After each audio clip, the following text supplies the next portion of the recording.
Kate Liz, the Science Whiz. Welcome to Kate Liz, the Science Whiz, the show where we go back in history to explain modern science mysteries. I'm Kate Liz, and today we'll be discussing how amputees still feel real pain in parts of their bodies that they no longer have. To begin, let's go back in history to when the first case was recorded. In 1866, a Civil War doctor named George Dedlow recounted pain in his left hand, which he previously lost in 1861, stating he suffered the most acute pain in this hand and that the presence of the hand felt so real he found it hard at times to believe it was absent. We now know that Dedlow shared the experience of over 1.6 million Americans today. Phantom limb syndrome, or the perception of pain in a limb that was removed. To understand phantom limb pain, we must first understand how pain is felt within the normal body. On the skin, there are millions of receptors that travel from the skin to the brain. So when a skin receptor senses a physical stimulus, a signal is sent from the skin receptor to the brain receptor. While the cause of phantom limb syndrome remains a mystery, today we'll be discussing the most widely accepted cause. Researchers at Osaka University and the University of Cambridge have used brain-computer interface systems to track brain signals within multiple amputees. These researchers found that these amputees have crossed wires in the somatosensory cortex of the brain.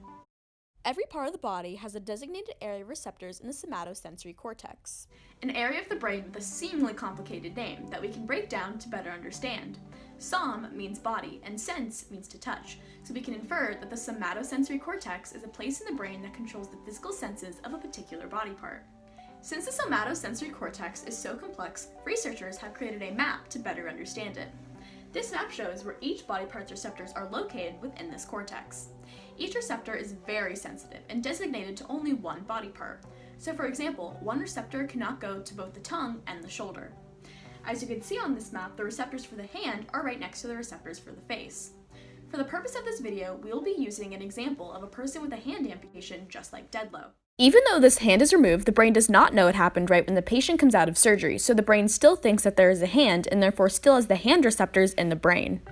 But after time, the brain realizes that there are no signals coming from the skin receptors on the lost hand, so without use, these hand receptor nerves in the brain become inactive and die, creating an empty space in the hand region of the somatosensory cortex, which the brain then wants to fill in a process called neuroplasticity, a term that we can also break down: neuro, meaning brain, plast, meaning structure, and ity, meaning condition.